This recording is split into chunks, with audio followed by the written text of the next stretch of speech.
Modi Trump కాడు, కాకూడదు, కానే కాడు. ట్రంప్ తను బాత్రూమ్కి వెళ్ళి ఏం చేద్దాం అనుకుంటున్నాడో కూడా ట్రూత్లో రాస్తుంటాడు. తన దేశపు వ్యూహాలు, తను ఎవడి మీద ఏమనుకుంటున్నాడో కలలో ఊహించుకునేవి, ఇళ్లలో ఊహించుకునేవి అన్ని కూడా రాసేస్తుంటాడు. జరగకపోయినా జరిగినాయి అని రాసేస్తుంటాడు. ఊహల్లో ఉండేది కూడా రాసేస్తుంటాడు. బట్ మోడీ అట్ట కాదు.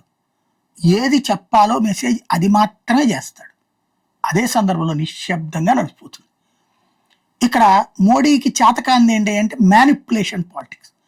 మ్యానిపులేషన్ పాలిటిక్స్ చేత అయ్యి ఉంటే చాలా డ్రామాలు ఆడచ్చు. పాకిస్తాన్ విషయంలోనో, ఆఫ్ఘనిస్తాన్ విషయంలోనో, లేకపోతే కరోనా టైంలోనో ఎక్కడ మ్యానిపులేషన్ గేమ్స్ ఆడు, ఎక్కడ తగ్గాలో కూడా తెలుసు. అమెరికా అతిశయం ప్రదర్శిస్తున్నప్పుడు వెళ్ళి తలకాయ ఉంచుకుని నిలబడ్డు. అలాగని తలకాయ వాడి చేతికి ఇయ్యడు. అది చాణక్యం అన్నట్టు, మోడీ చాణక్యం అన్నట్టు. ఇప్పుడు ఓ పక్కన గల్ఫ్ దేశాలతో మాట్లాడాడు, ఇజ్రాయెల్తో మాట్లాడాడు. ఇరాన్లో పాలకుడు ఎవడు లేడు. ఇప్పుడు కొమైనీ ఉండుంటే మాట్లాడతాడు మోడీ. కొంతమంది అంటున్నారు, అదే సోనియా వీళ్ళందరూ అంటున్నారు కొమైనీ దాని మీద మాట్లాడలేదు. నెక్స్ట్ వచ్చే పాలకుడు ఎవరిని కన్ఫర్మ్ చేస్తారో వాళ్ళకి మాట్లాడే అభినందనలు చెప్తాడు ఆయన. ఆయనకి తెలుసు ఎప్పుడు మాట్లాడారు. ఇప్పుడు త్రిసభ్య కమిటీ, ఆ కమిటీకి మీరు ఆ పదవులు తీసుకున్నందుకు అభినందనలు చెప్తాడు. ఏంది వాళ్ళ డిసైడింగ్ ఫ్యాక్టర్, వాళ్ళ నాయకుడు వాళ్ళకి డిసైడింగ్ ఫ్యాక్టర్.